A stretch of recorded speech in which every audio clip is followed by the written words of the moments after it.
Hello and welcome to the Ram Show. It is September 17th, 2017. My name is Carlos, and Zach should hopefully be joining us here at some point. He's running a little behind this week, I think. So, with that being said, this should be kind of interesting as I start the show off by myself. We're going to get into some Apple news. Apple has been talking recently. There's been a lot of hype about the brand new iPhone 8 and the iPhone. Now, I've heard it pronounced X, but I think it's also the iPhone 10. So, anyway. But we'll get into that in just a moment. Let's talk about the desktop operating system, though. Mac OS High Sierra. It's the latest version of the Mac OS. And back in June at WWDC was when it was actually announced. Now, early adopters have been testing out the beta version for a few months. I have not tested out the beta. My Mac that I use is my, I would consider it to be a production machine. So it's not something that I really want to be playing around with betas and stuff with that on. Since I do rely on it for school and other things like that. But Apple says now that it's finally ready to be shipped, and the final version will be released on September 25th. So it's coming out here in just a few days.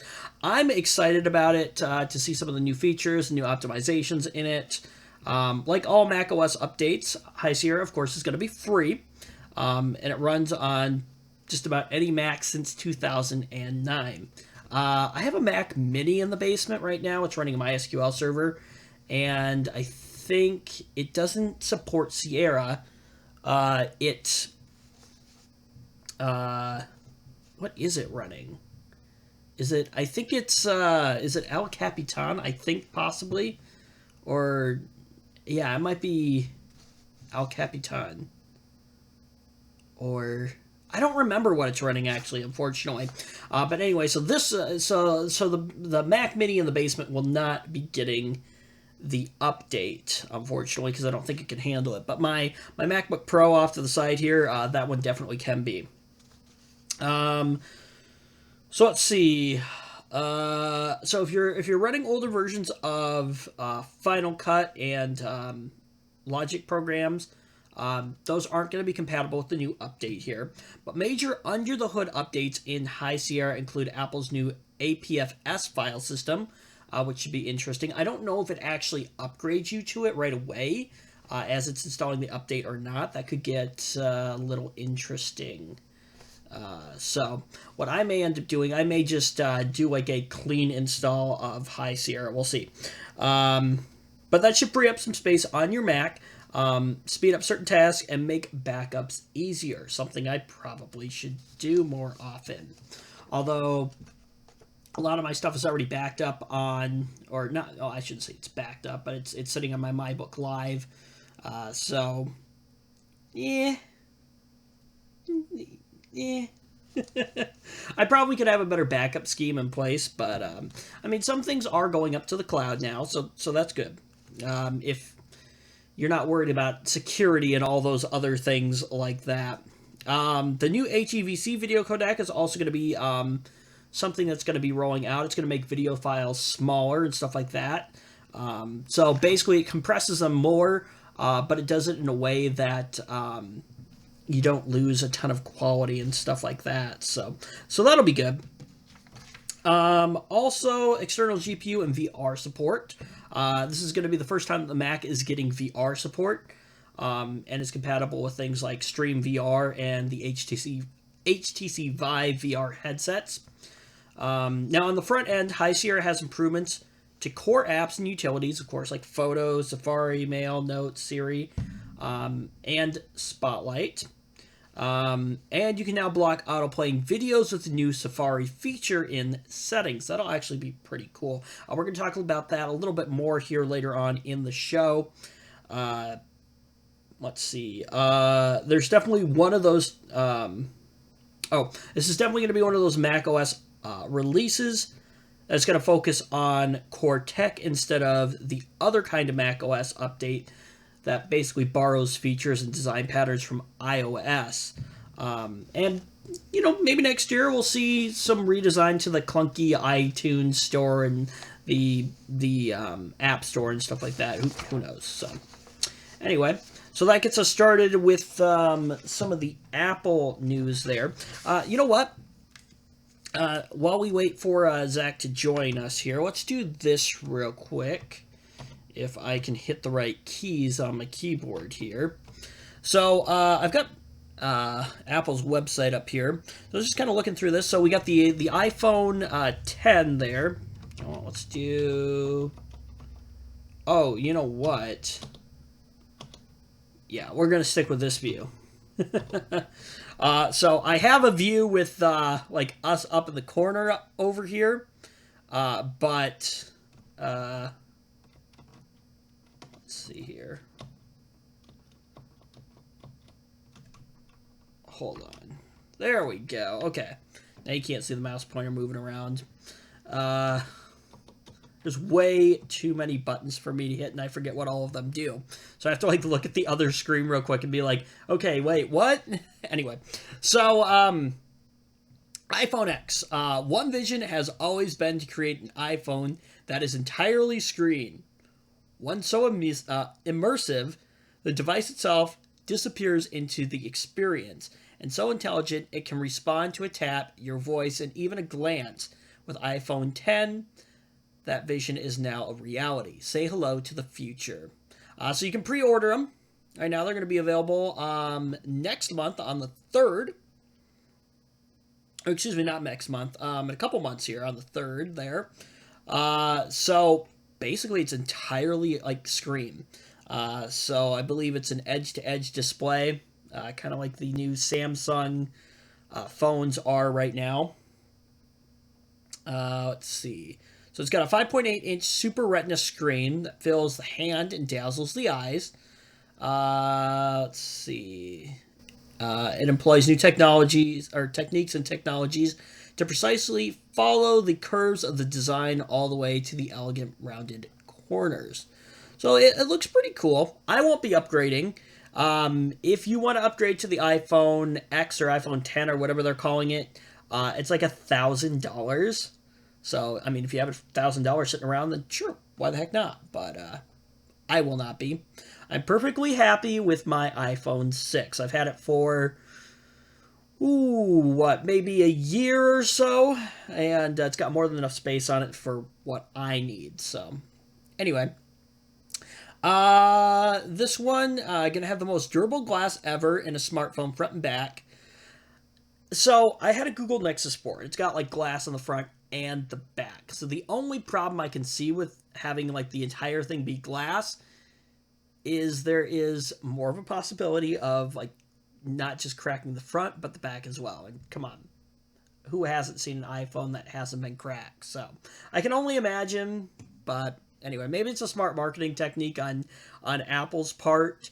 Hey, I need the back of my phone repaired now because the glass broke on it. So anyway, this is one of the most interesting things to me. So I guess it's not going to have any physical buttons on it. They're all going to be like virtual buttons, which means that the home button won't be there, so you won't have a fingerprint scanner, I guess, in this thing anymore.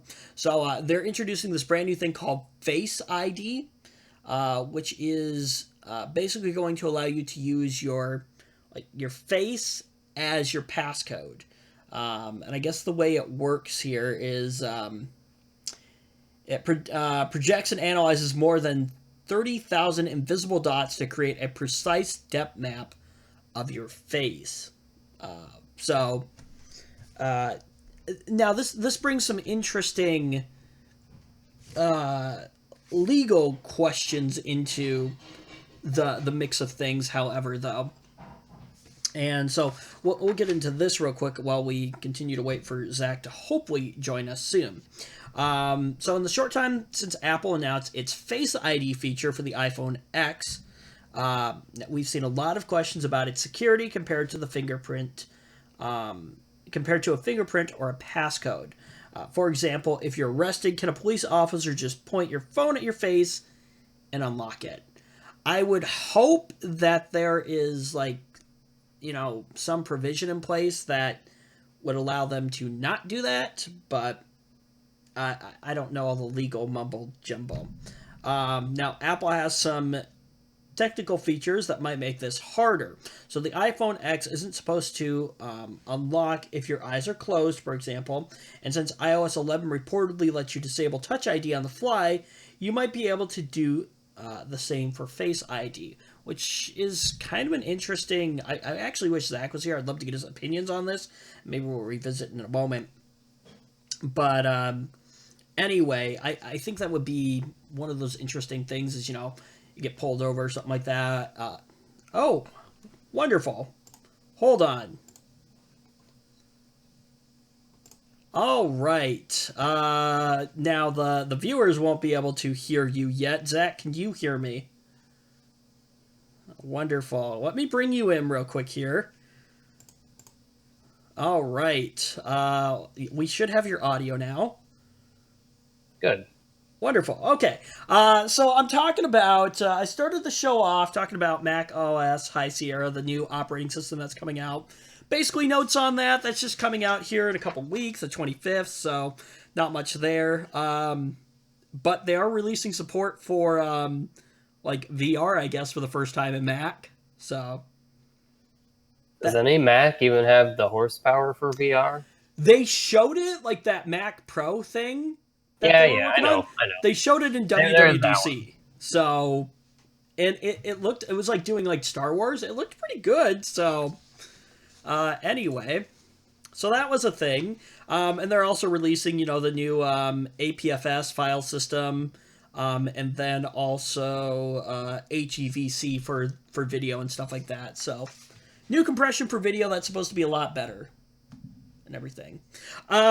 And then I talked briefly about, you've heard all the hype about, the iPhone 8 and the iPhone X. The iPhone X seems like a joke. So, yeah, edge-to-edge display. Well, I don't know if it necessarily seems like a joke, but then again, you're totally anti-Apple, so... Well, I mean, what exactly is new about this? They put an edge-to-edge screen on. Okay, that's fantastic. Facial recognition. Okay, that's fantastic. You can... animate emojis. Oh yeah, that's right. Okay, I forgot that's a feature in there. That's great. So I'm actually to catch you up. I'm actually looking at Z1 right now. We're talking about the Face ID legal protection. So, and I was just saying, I'd really love to get your opinion on this. So Apple has some technical features that might make it harder for like police to like actually access your phone, because so the article says that like with the Face ID can the police just point your phone at your face and like make you unlock your phone that way? I don't know. I don't know all the legal stuff on that. But supposedly in iOS 11 there's a way for you to be able to disable Touch ID and possibly even Face ID. So I want to know what your thoughts are on this. I think it's going to be probably the same situation as the Touch ID, where they can make you use your face to unlock the phone. No, not specifically that, but like I'm saying, like them having a feature built in for you to be able to disable it on the fly. I don't know. I think that sounds like probably a good thing to have. Do you think it'll open? Even like, though a lot I personally of legal would not use the Face ID in the first place. I think it's gonna... I don't know. I think it might cause a debate at the very least. I think so too. And like, so the thing is that like the problem with this iPhone, and I think even the iPhone 8, is that there are no like... I shouldn't say there are no physical buttons. I think like the buttons on the side and like the on-off or the sleep-wake button still exist, but there's no physical home button anymore. Like, it doesn't exist. It's like virtual now. Yeah. So obviously with that being gone, because that's where the Touch ID, fingerprint sensor was implemented, so that's now gone. So that then created the need for some new authentication measure, which is now Face ID. So you could, like you said, if we ever caught Zach with an iPhone, yeah. Anyway, but you would never, like, well, actually, I shouldn't say that. But, like, if you... Would you use a fingerprint sensor to, unlock your phone, or would you just stick with the passcode? I just have a code, whatever. So that's fine. And the thing with the code is that because and here's where the problem arises, is that because your fingerprint, your face, those are like public, like, knowledge stuff or whatever. I think that's the justification they use. Yeah, is that that's like public data or something like that, so therefore they can use it. So Fifth Amendment protection, basically it stops police from making you give potentially incriminating testimony. To key codes and biometric locks, key codes are considered testimonial evidence based on the contents of your thoughts. But in multiple cases, suspects have been ordered to unlock a phone via fingerprint under the reasoning that their fingerprint is a piece of physical evidence. And the same thing with your face. So, anyway, I think it'll open up a lot of interesting legal battles. Not just, I would imagine because, like your face is kind of like your fingerprint, it's physical evidence, that they're just going to say, yep, okay, you got to unlock your phone. But I'm sure they'll just send it like that. But when it comes to, the possibility of being able to disable it on the fly, I think there will be a lot of interesting conversations and legal stuff that come along with that. I would not be surprised to see a high-profile case get centered around this kind of feature, where, for example, the police want somebody to do this, and they activate the panic button, we'll call it, and, it kind of evolves into a big legal battle. Yeah, it'll be interesting. So, anyway, all right, let's get on topic for this week here. I do need to, so, kind of off topic, but not off topic. We need to touch on this real quick, and I don't have it in the rundown, but we need to talk about Google Docs real quick. We talked briefly about this on Friday, me and you, but I think there is a lot of confusion right now as to what is going on with Google Docs. And when I added it to the show last week, I didn't find it to be a very, I didn't think it needed to be a major topic in the show. I just figured, it will kind of sort of mention it and yada, yada, yada. But as I was sitting in class the other day, our instructor was like, oh yeah, by the way, Google Drive is going away. And I have one of those, double take moments where I'm like, wait, no. Google Drive is not going away. Let's get that clear. It is not going anywhere. What in fact is going away is the Google Sync, desktop app. That is all. And not even really that. It's just getting replaced with something different. Yeah, exactly. But I'm fairly certain that it's getting replaced with something different. Yeah, that does the same thing. They're improving it a little bit, is what they're doing, and then they're making two versions of it.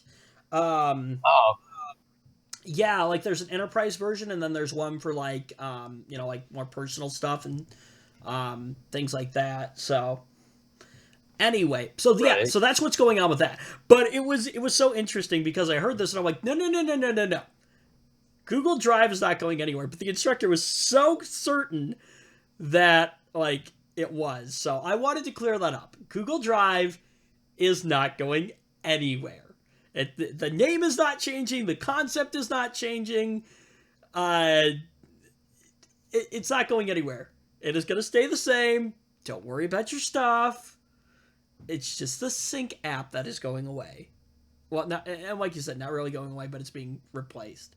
So, anyway, with that being said, and I think I even heard, there was another instructor, because I heard this from Joe, that, another instructor had said that Google Drive was going away, too.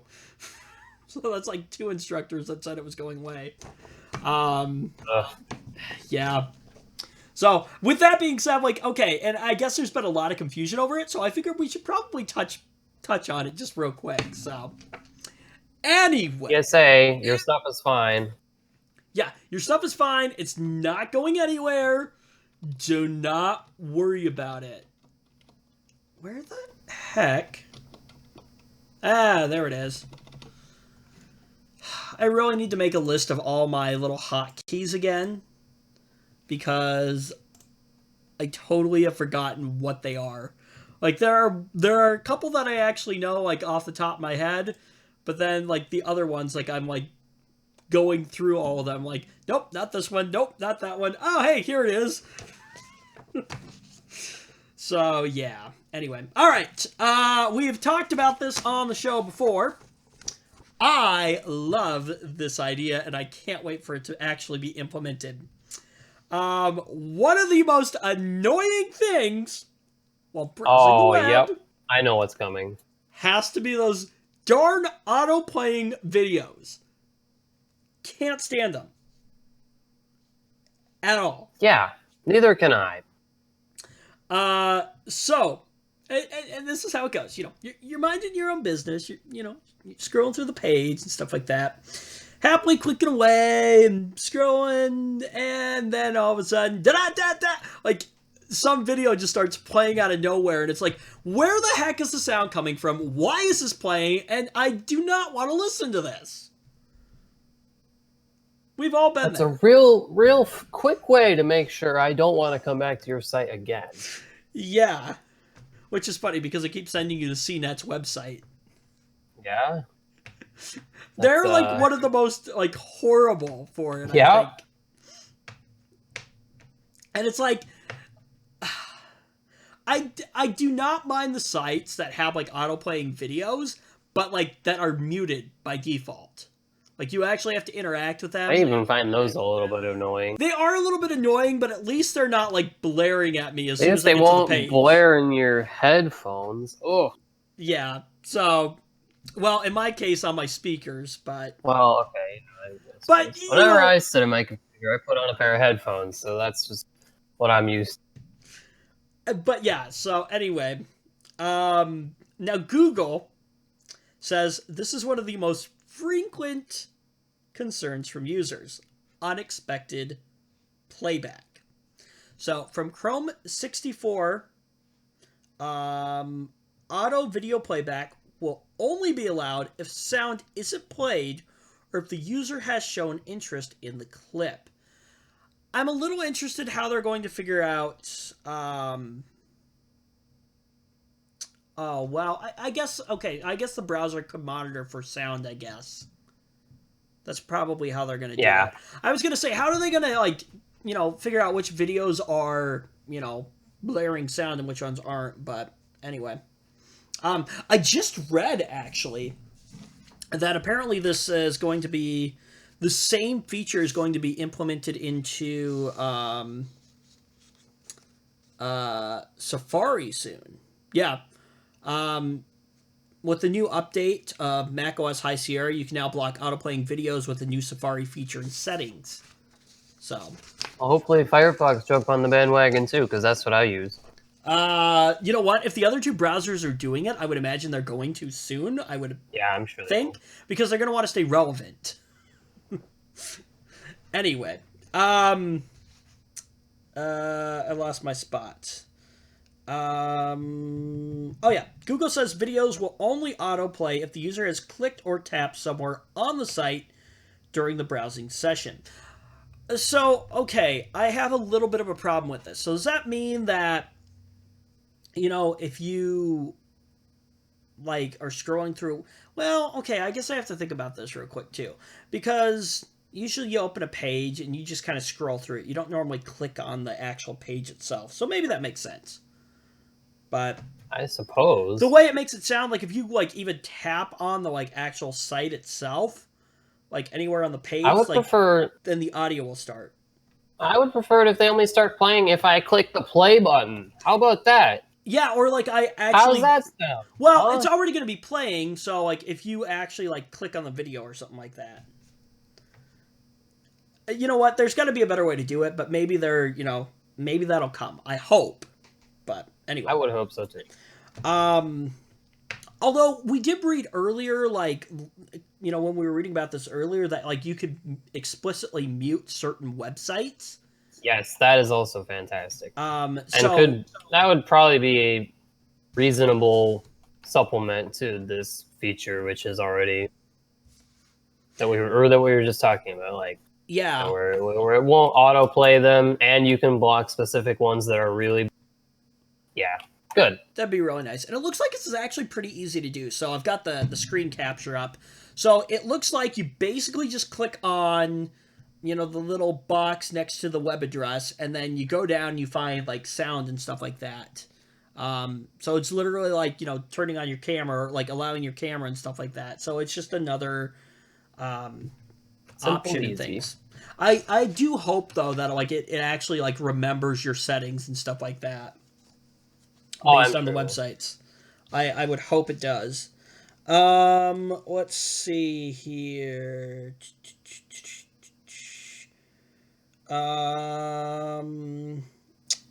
This will... Oh, okay, hang on. Lost my spot here. I'm horrible at this week, apparently. Google says videos will only autoplay if the user has clicked or tapped somewhere on the site during the browsing session. If the site has been added to the home screen on mobile, or if the user has frequently played media on the site. So if you frequently go to a site, like, let's just pick CNET for right now, and like you actually, for whatever odd reason, actually enjoy the auto-playing videos, and you go there, like, you know, a number of times, and you tell it that audio is okay, it'll just learn that it's okay to play the audio. So, that's interesting. Okay, so if you've added the web page to the home screen on your mobile, it'll play the audio by default. And then, yeah, if you frequently visit the site on your desktop, it'll autoplay audio. So this will allow autoplay to occur when users want media to play and respect users' wishes when they don't, Google said in a statement. These changes will also unify desktop and mobile web behavior, making web media development more predictable across platforms and browsers. The new features are being introduced in an effort to improve the user experience, thank you, reduce power consumption, and ease unnecessary data usage. That one I actually can see. Because, you know, how much data does a video gobble up?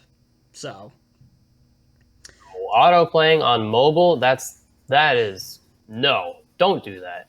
Yeah, right. Like, people have data caps. Hello, it's already annoying.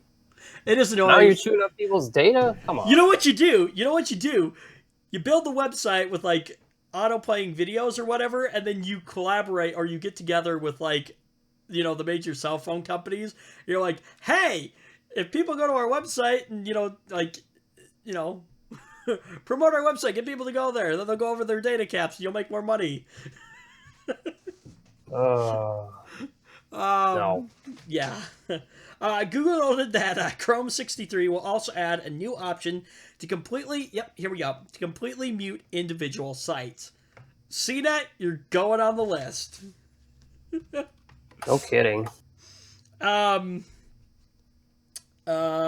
disabling would continue between browsing sessions. Google says the autoplay policies will roll out in January of 2018. So we got a little bit of time to wait, unfortunately. It's also previously indicated it will introduce an inbuilt ad blocker for Chrome next year in more effort to put a stop to annoying unwanted content. That's right, I forgot about that. They're going to be building in like an ad blocker into Chrome. Yeah, an ad blocker that isn't going to block the most common source of ads. I don't know. We'll see. I would imagine they're going to be somewhat biased on that towards their own ads. Well, of course they are. Google AdSense and stuff like that. So, yeah. Ugh. Anyway, moving on. So, we talked about it. The iPhone 8 and the iPhone 8 Plus and the iPhone... Okay, so I've been hearing it either way. It's either iPhone X or iPhone 10. Or maybe it's... I don't know. And apparently they just decided that they didn't like 9, so they got rid of it.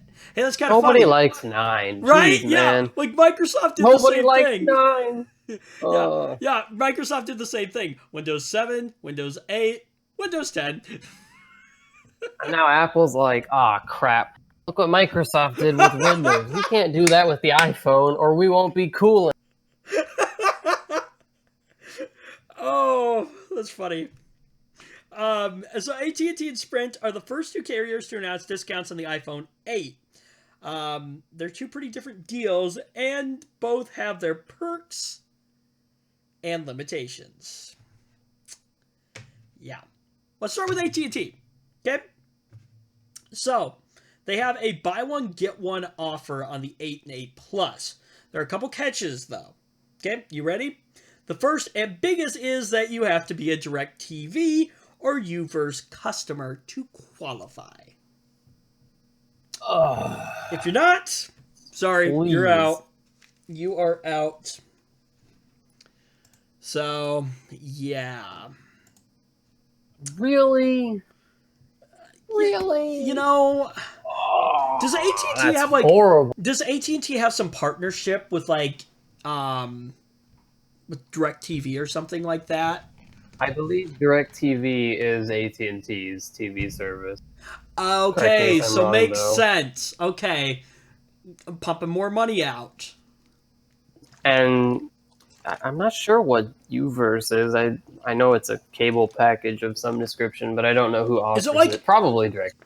Yeah, I think so. Is it like similar to like HBO or like one of those things? Probably. Might be. Not sure. I'm not sure. Actually, I don't know if But- I've ever heard of UVerse before. Come on. Oh, jeez, this is just ridiculous. This Yeah. bundling crap. Come on. Not No- even really bundling. More like you have to be a customer of this in order to get this deal, and it's like, right. And if you, I mean, so if geez, you they make the money back that you're saving by making you pay for this other. Well, yeah, you got to make the money up somewhere. So if you are on AT&T's network and you want to do you want the promotion and stuff like that, you have the option to sign up for DirecTV if you don't already have it. You'll then be able to get a second iPhone at no additional cost, but only so long as you buy the phones through AT&T's leasing program and maintain service for both of them, which is essentially going to lock you in for 2 years. Right, So that's a the other. long-winded 2-year contract. So that's the other red tape there, is you basically sign like a 2-year contract, quote unquote, and you have to have DirecTV. I wonder if, though, you could somewhat get around it by signing up for DirecTV, having it for like a month, and then canceling it. Would you really go that far for this? I doubt you would, but I could maybe see some people doing it. You know, some people do, bonkers to get the new shiny. I think wouldn't you do better to just buy it directly?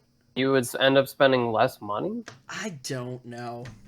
Well, when I bought my iPhone 6s, iPhone 6s, I bought it outright, and it was like $1,000. Well, it wasn't $1,000. It was like $900. So I think that's what I'll probably do with my next phone. I'll just buy it outright because I don't want to deal with that pay monthly thing. You know what I mean? yeah. Garbage. I want to own my device, and I want to be able to do what I want with it. Oh! You're gonna love Sprint's deal here. So Sprint's deal is open to all of its customers, but it offers a smaller discount and comes with one major drawback. First, you have to trade in a recent high-end smartphone to qualify.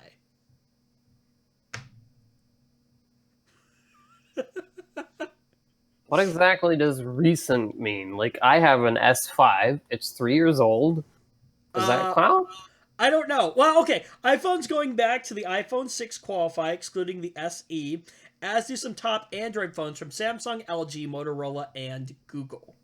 Willing to bet this thing is probably too old. Not that I'd give it up for an iPhone anyway. Right. Well, there's nothing that says anything about Verizon being in here, so anyway. Oh, well, that's it. I was just thinking out loud, I guess. Yeah, I will be hanging on to my iPhone 6s for a while.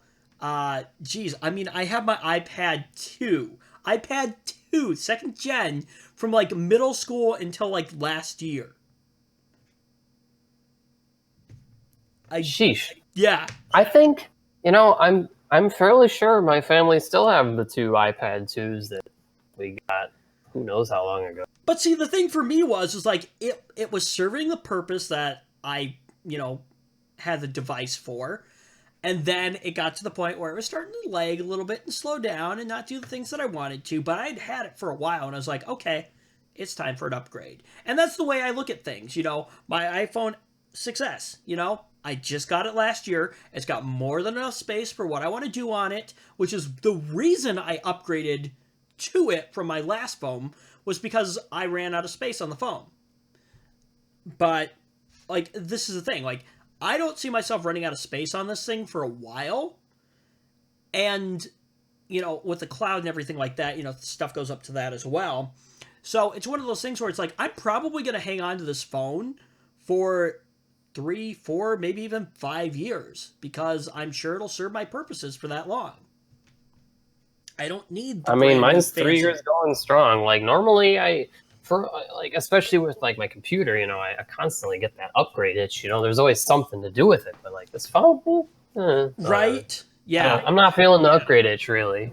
It's not there. And what do they say? Like, you're supposed to upgrade technology like every 5 years or something like that. Like, technology changes like every 5 years or something like that. Well, technology changes a lot faster than that. But anyway, so I'm sure someday I'll upgrade it. Yeah, like if I can get 3 years out of a device or more, like, that's doing pretty good in my book.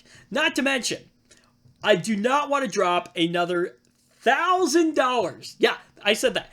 $1,000 on the iPhone 10. iPhone X. This thing's already got 3 years and 3 years and a couple of months even. And I'm still not feeling the upgrade itch. I'm doing good. No problem. So let's go back to this real quick. You know what? Good job. So after you trade in that phone, by the way, so you don't get to keep your old existing phone, which sometimes is actually a good thing. You can do stuff with it. Like my old Google Nexus 4? Yeah.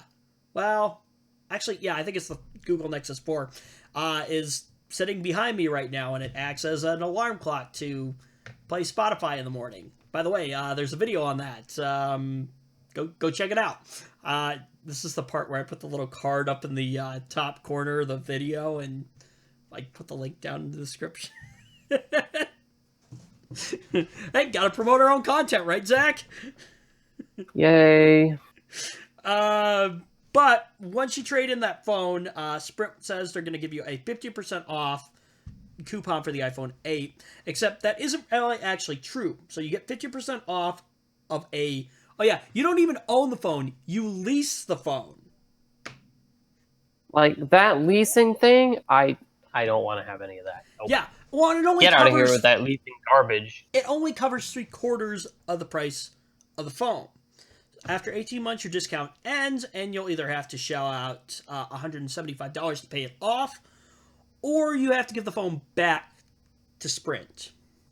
So, Ugh. not going to be an issue for me because I don't have AT&T and I don't have Sprint, both of which Sprint's coverage in this area is horrible. Actually, well, you own your phone anyway, so... Yeah, I own my phone. Actually, yeah, so I could probably bring it with me, just swap out the SIM cards. But, like, unless you're driving up and down I-35 in this area, like, you have no coverage on Sprint. I have very little coverage here, actually. It's very spotty. Really? You're on Verizon, though, aren't you? Yeah, let's see, I pull my phone out right now. I have no LTE. Almost nothing at all. Is that just your phone, I think? Yep. Because, well, okay, I guess I don't have LTE right now either. I have 3 bars, but, like, I haven't had much problem. So. I've had a little bit of trouble with wireless devices. Well, okay. My laptop and my desktop are fantastic. What's going on? Oh my gosh, your laptop is horrible on the campus Wi-Fi. No, well, guess what? It works just fine in here. Just fine. No problem. Except for My when, tablet, on the except other for hand, when we're in I the can't activity stand center and like the Wi-Fi just drops out completely on you. Meanwhile, like me and this. Joe have our laptops and we're just surfing away. Oh. Well, you know what I don't understand is that, okay, well, firstly, I there's an swear, AP right above my head. I I'm looking at swear, it, 10 feet, I and swear it's got to be the I Nick in can't get that a thing. signal on my tablet. I can't. I just can't. For no reason at all. I just can't. Are there too many devices connected to it? Is that possibly why? No, definitely not. I just can't get a signal. It drops all the time. Can't do anything, really. Dude, you just have horrible luck with Wi-Fi, apparently. Ah. But so okay, so this will be an interesting thing. So, you know those invisible shield things from like Zeg, I think is the company for like Yeah, I your got phone one and on my stuff. phone. It's Yeah, fantastic. I've got one on my phone. I don't know I've got the what. glass one. It's just the greatest. I have a Oh, glass one too. I think. You know what though? It's cracked. Like, I noticed it yesterday, but like the side of it is cracked, and then there's a nice little um, like it's not actually cracked, but there's a nice line in it and stuff like that. you can get that replaced just for, like, it's only a few bucks, they'll replace it. Yeah, it's like shipping and handling. So I went on to the Because I've website. been through a couple of them as well. So I went on to the website yesterday to like go start the process, and the button's not there. So I got to call them tomorrow and be like, I don't know why there's no button on here. Maybe it's because I bought it at Best Buy. But yeah, I need to get a new screen protector now. The wonderful thing is though is that like they have that like limited lifetime warranty where if it ever cracks or whatever, you order a new one, you send the old one back in, and bada bing bada boom, you're good to go. So anyway, so I'll be interested to see. Well, you've done it before. What was the experience like? Pretty painless? Nothing unusual, really. Because So it's actually been a very long time, probably a couple of years. So, yeah, it'll be interesting to see what that whole process is like and how seamless it is. I hope it's seamless. It's just anyway. So, and then of course I get the fun of trying to figure out how to put the brand new screen protector on. So, Yep.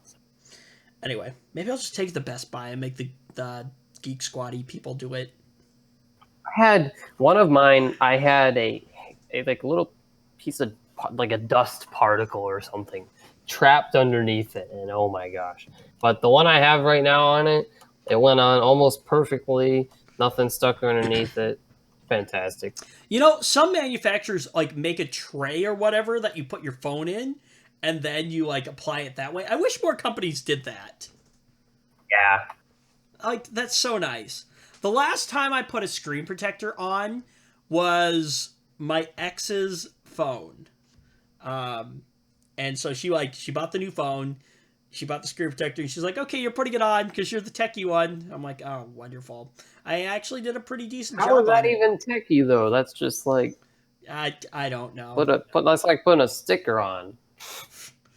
Yeah, so anyway, like I actually did a pretty decent job on that one. And then her brother bought like the exact same phone, and he wanted me to put the screen protector on too, and it didn't come out as well. But to be honest, he was kind of a little bit of a doofus, and so I probably didn't put as much care into it as I did, seeing X now. But anyway, so yeah. So I got to get that fixed. I don't even know how it cracked. Like I literally took it out of my pocket yesterday, and I was like, "Oh, hey, that's wonderful. It's cracked." So I guess better the screen protector though than the actual screen on the phone. So. Yeah, no kidding. Oh, yeah, that's right. So the new iPhone X is glass not only on the front but on the back as well.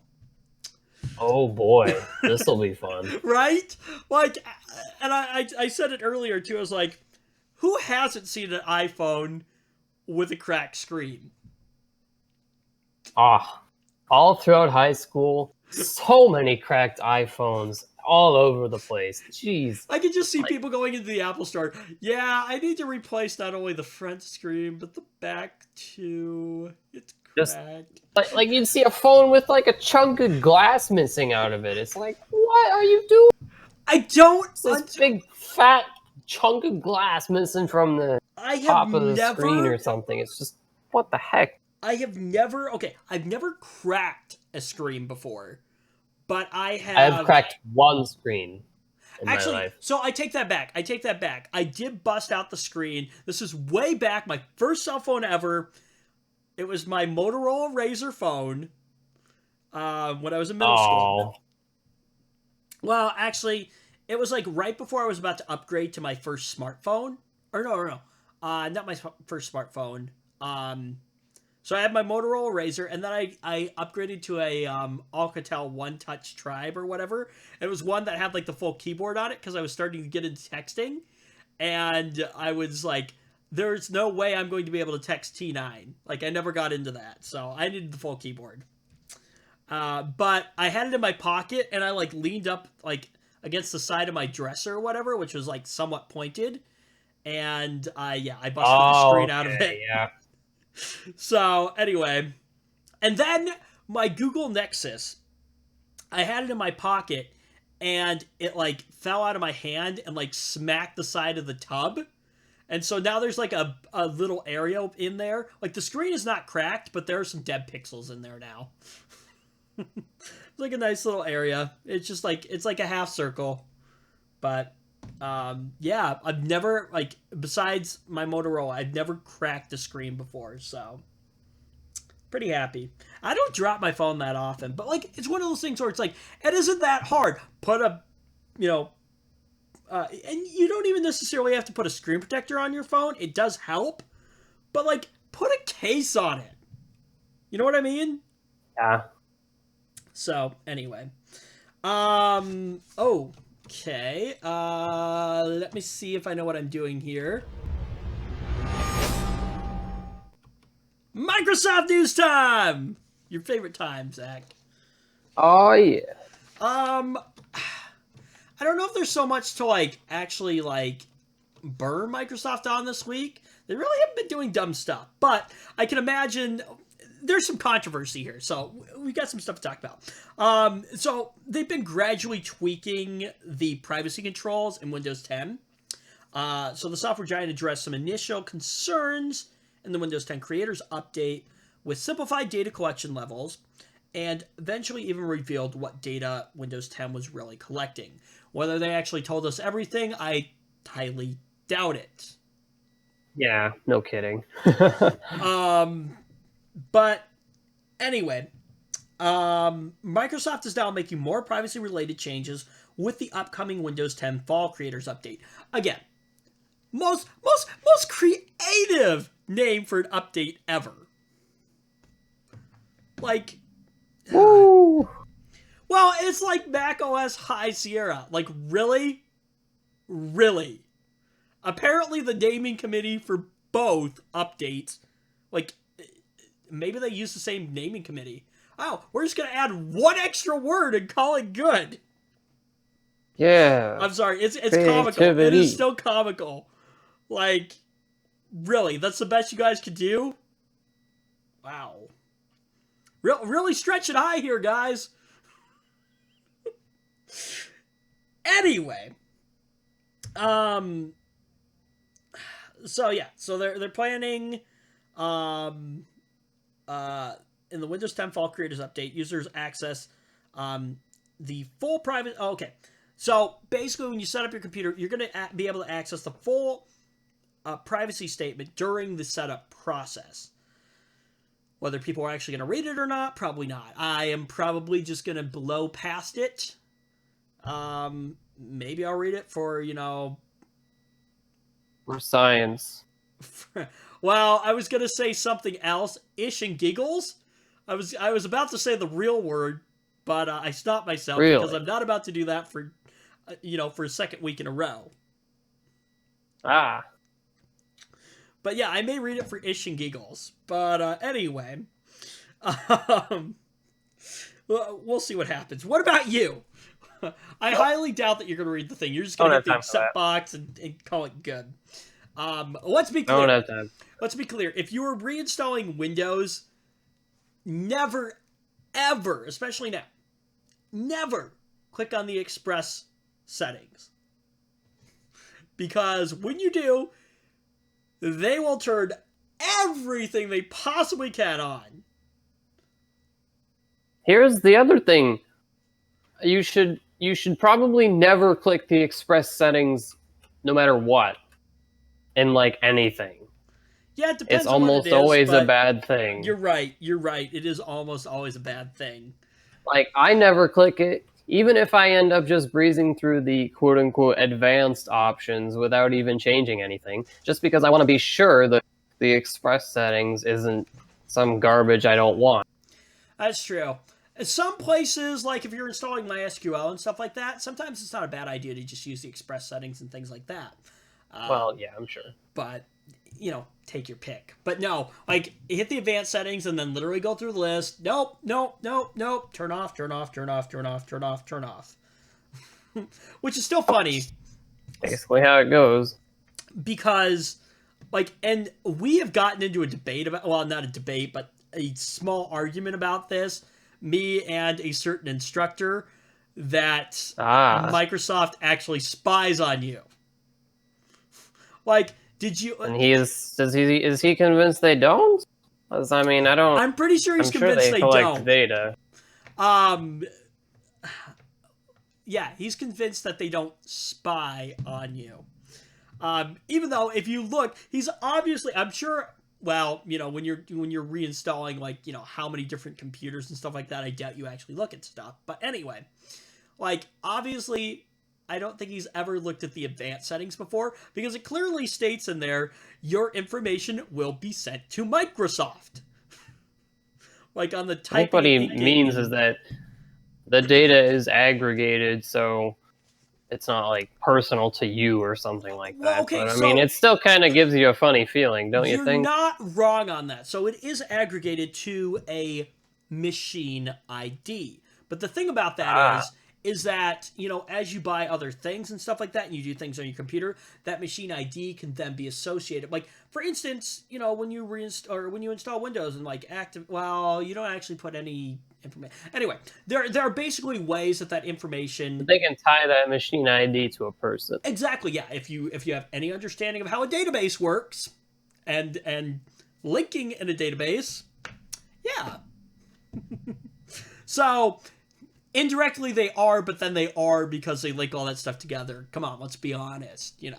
Microsoft is not in it to sell really software anymore. They're in it to steal your personal data so that they can then market to you and make money. Cha-ching! Right? I'm not crazy here, am I? I feel like stealing personal data sounds a little bit, I guess, harsh. I don't know. I mean... They kind of are. Okay, I shouldn't say steal, but they collect. Yeah, I think that's a better way to put it. Because, I mean, technically you give them permission to, even though you can't use the software without doing so. Yes and no. It's kind of... I can go into my privacy settings and turn things off, but, like, there are certain things that I can't turn off. And we have even heard it in the past before, that Microsoft is, like, even thinking about figuring out how to implement the telemetry data into things like the Explorer, so you can't go in and disable it. So, or the updates, or something like that. Anyway, so. Windows 10 Fall Creators Update, going to be released on October 17th. So it's coming soon. I'll probably just install it because what the heck. And I will rely on Spybot Anti-Beacon to stop all the telemetry stuff. So, anyway. Yeah. I really don't have anything else to say on that. I'm sure Microsoft will mess that up somehow because that's kind of what they do. So, anyway. Let's move on to this. I don't know. So there are certain things that are in the tech news and like the news that are just like so out there that I just kind of say everyone kind of knows about this. I really don't want to cover it on the Ram show because it's just kind of been overdone. So we've been hearing about the Equifax, major leak and breach and stuff like that, where like a bunch of people's social security numbers and credit card information and stuff like that, and like personal addresses, and was all hacked. You've heard about this, haven't you? Of course I have, yeah. Yeah. Okay. So, okay. So yeah. So should you trust the monitoring company Equifax to keep your personal data safe? Clearly I'm not, gonna go with no. given that their password protocol is less than stellar. Oh my gosh! I saw this and I was like, "What?" Like, This is just... I don't have words. What is this? I Why? don't Why would know. you do this? So, yeah, they had the largest data breach in history, 143 million. Yeah, million people's names, social security numbers, home addresses, and more was hacked. Now experts keep managing to poke holes in the company's security. The latest comes from Argentina, where Equifax reportedly used, get this, the word admin, not only for the username, but for the password as well. Why? What the heck? That is my question. What? Oh, I hope they get slammed for this. I really do. Like, okay. You don't have to be Edward Snowden to know this is a bad idea. No kidding. Like, it's bad enough. Have you ever done this before, though? Like, you go to somebody's house, right? And, like, Right. you know, you get into their wireless network, and then you, like, you know, 192.168.1.1 admin password. And then you try admin and password. And you get in. No, but I've used it before myself because I'm lazy. Like, literally, that Like, is whatever. the first thing I do. And, like, to be even fair, like, when I have the option for certain things, like, and, like, on our forum and stuff like that, I will put this out there right now. If you try admin as a username, it ain't gonna go anywhere because I don't use it. Like, I just eliminate it Fair enough. at the beginning. Because, think about it. What are most people, you know, if most people are trying to hack in and stuff like that, what are they going to use for username? Oh, I don't know. Admin. Like, they're going to start with that, probably. Admin or root, I would imagine. So I take those out automatically. In certain things, I do, like, actually put them in there, like, where people can self-register on stuff like that. What's cool about the forum is I can, like, actually tell it, like, what usernames I don't want anyone to be able to use. But, like, something like WordPress, like, or other things like that, I will create an admin account with a strong password on it, just so that, like, you know, certain, like, WordPress websites, people can sign up on them and stuff like that. So I make sure that that username is taken so that people can't register under admin. Even though, you know, unless you grant them admin privileges, you know, but it's just kind of a, you know, a thing that I do. So anyway, but yeah, any chance I get to, like, not use admin for anything, like, I'm not going to use it. So, but, Sounds smart. but, like, You should work for Equifax. so what's the password for? You know what? I saw this on Reddit a while back. Some, like, new tech guy, like, he just started at a company, and they, like, gave him these instructions to, like, create a database and stuff like that. But it was on, like, at the production side, and he, like, accidentally deleted the entire... I know what you're talking about already. Like, yep. yeah, he, like, accidentally deleted the entire, like, company's, like, database or whatever, because they had him working on a production, like, thing, and, like, he was using, like, you know, admin and stuff like that, and things, like, and they legitimately gave him, like, the instructions to be able to do it. Like, he was just following the instructions, and he made one major mistake, but anyway. He followed the instructions too closely. Yeah, but anyway, it's like the same thing. It's like, even I know that's not a good idea. Like, That's what sandboxes are for. That's what test environments are for. Stuff like that. Anyway, but yeah, so I thought this was really comical. I'm like, really? Admin? Like, wow. If this comes out to be true, I am fairly certain that somebody is going to be losing their job. Yes. Just saying. Like, and that's the other thing, if this comes out to be true, did nobody think that, it might be a good idea to change the password from admin to, I don't know, like, literally anything else? Well, clearly not.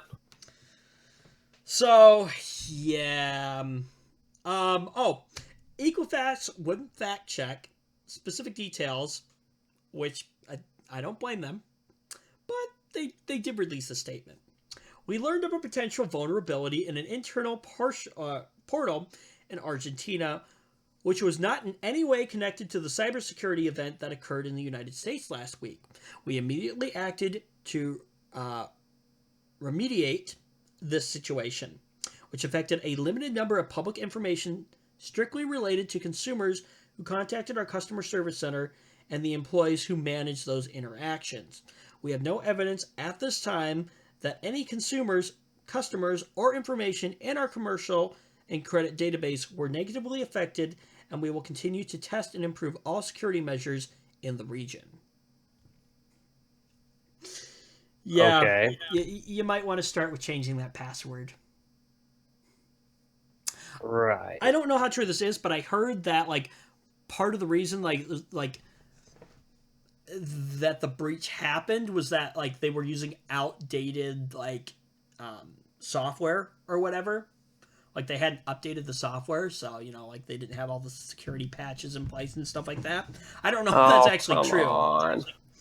But like seriously, like when you're expected to like, safeguard this data, come on guys. Like I really makes your head scratch. It does. It's like really. What did you say a couple weeks ago? Such a glaring fault. Like, What? What did you About say what? a couple weeks ago when we were talking about the needing to take Grandma and Grandpa to the hospital for a firmware upgrade? Security through obscurity Yeah. never worked. Yeah. Like, by chance, like, admin. Nobody's ever gonna think of that. Really? Oh gosh. Yeah. That one was one of those like, I can't believe that happened. So, anyway. Okay. So, we've talked about net neutrality, stuff like that. I don't know necessarily where this fits in with net neutrality. Now, T-Mobile will be limiting data speeds on the Apple Watch Series 3 to a maximum of 512 kilobits per second, despite the smartwatch support for LTE connectivity. According to a spokesperson... Really? Yeah, they actually confirmed it. A spokesperson for the company confirmed it. What? That was what my thought was, brain too. dead. Why are you doing this? As Intentionally hobbling devices? Why? I'm like, I know you don't even care about, like, Apple and stuff like that, but still, it's I the don't concept. even care about their product. It's just scummy. It's the concept, yeah, behind it. As Mac Rumors noticed earlier last week, the throttle speeds are mentioned on the carrier's website. So they're not even denying that they're doing this. Like, got a new Apple Watch with, the LTE, or with the data? Yeah, we're throttling you down. But for a little bit of extra cash, we could maybe stop throttling that, Yeah, so Apple is not saying anything about, like, the fact that T-Mobile customers are going to be capped. Now, the 512 kilobits per second limit is also applied to smartwatches from other companies such as Samsung. So, they're not discriminating against smartwatches. Well, they're not discriminating, but it's still scummy. my question is, and this is the other thing too, why? Why? Like, Why? So they can milk Apple customers for more money. but it's not just Apple customers. Well, it's anyone with a I guess smartwatch. anyone with a smartwatch, yeah. Well, that has the cellular, data and stuff like that. But like, honestly, it's not going to put that much extra strain on your network. No kidding. Now you can do anything that you want on the watch at 512 kilobits per second. A T-Mobile Spokes. It was a T-Mobile spokesperson that said that. Oh, okay. Well, we're just gonna believe everything T-Mobile tells us, right? Yeah. Sure. That sounds like a good plan. If customers feel that they need high-speed data, they can choose high-end or high-speed data with paired digits for $20 with autopay. Or, you're going to love this, if you decide not to do autopay, they tack on an extra $5. Really? Yeah.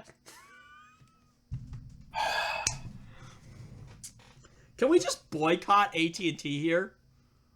Like, We could boycott every phone company in existence. you know They're what all I horrible. looked at today? I was interested. So I watched this guy, Mars Bar. He's actually pretty good. Go check him out. Anyway, so he runs his own ISP and he lives in the UK. I don't know exactly like where he actually gets his connection. That is amazing. But I was interested, so I actually did look it up. Apparently, like, you can't do it all places, but like there are some options like to possibly actually like have your own ISP, run your own ISP. That is amazing. I wish. I think what did I see? Like a connection into a tier 1 provider is like $1,000 a month. It's a little bit pricey, but if you've got like people paying That's not you, so amazing. well, yeah, but like think about it. If you get like 2 clients or whatever, they're paying you $50 a month. That covers that right there.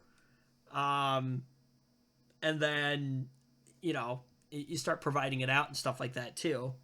So the problems start to rise though when you like start looking at like the infrastructure and like running cables and stuff like that, or how you're actually going to provide the infrastructure for other people to do it. I think this guy, like, he does it in his neighborhood and then he just like uses like satellites. Ooh, excuse me. Like I think he uses like ubiquity networking stuff and things like that. So anyway, it's an interesting concept. I would love to be my own ISP. But so the standard fee that U.S. carriers are charging to add Apple Watch to your existing plan, so it can share your iPhone's phone number, is $10 per month. So, regardless. I just had this thought, which I probably should have had earlier, but why aren't these things connected to your phone? Why can't they just go through your phone? They are connected to your phone. The idea behind them is that they're supposed to be a standalone device on their own now. So Well, I mean, people carry their phones around anyway. that is true. But yeah, like the idea is that like you don't have to carry your phone anymore. You slap your watch on and you walk out the door and you call it good. But you're right. Like most times I have my watch on me. I don't know. So Verizon Wireless, AT&T, and Sprint have not given any indication that they will limit the smartwatch's download speeds. T-Mobile, on the other hand, is saying you'll have to spend at least double the usual rate to unlock the Apple Watch Series 3's full data speed capabilities. Just another way to make more money off of people. And it's sad. People should be calling BS on this because I am calling BS on this. Like, more people need to be calling BS on this. Like, let's be clear.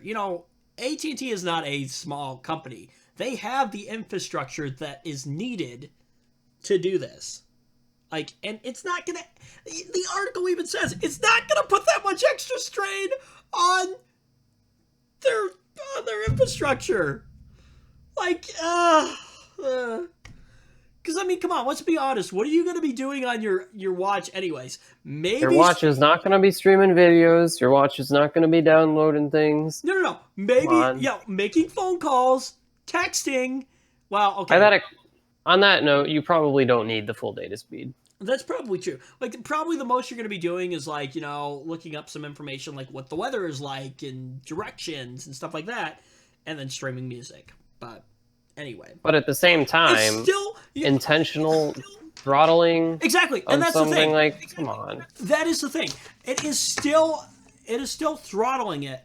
Like, okay, yeah, you're going to be fine if they're throttling you. Like the article said, you only need like 512 megabits per second. But it's the fact that they're throttling you. They shouldn't be doing it.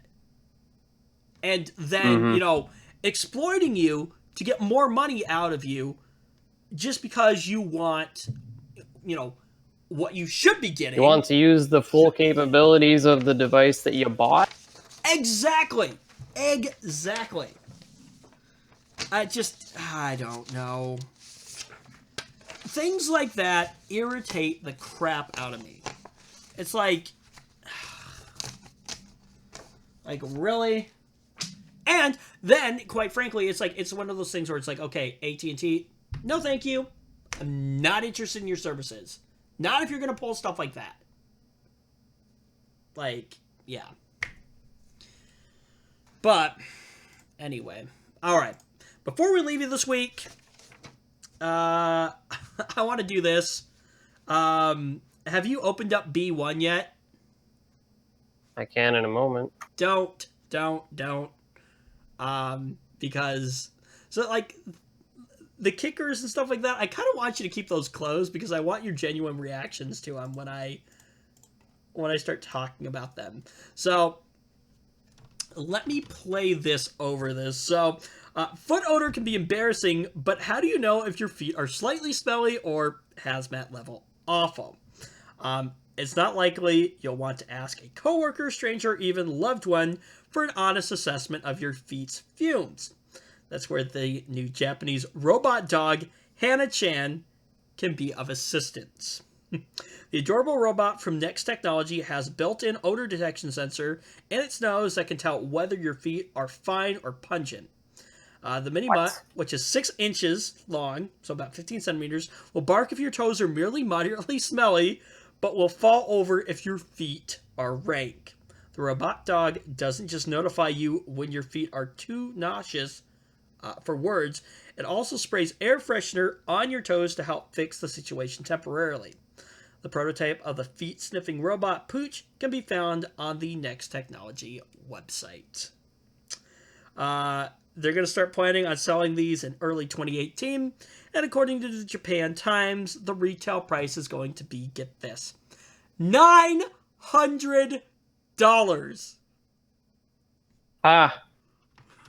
Good luck with that one. So yeah. Oh, who am I kidding? People are going to buy it. Probably, actually. Yeah.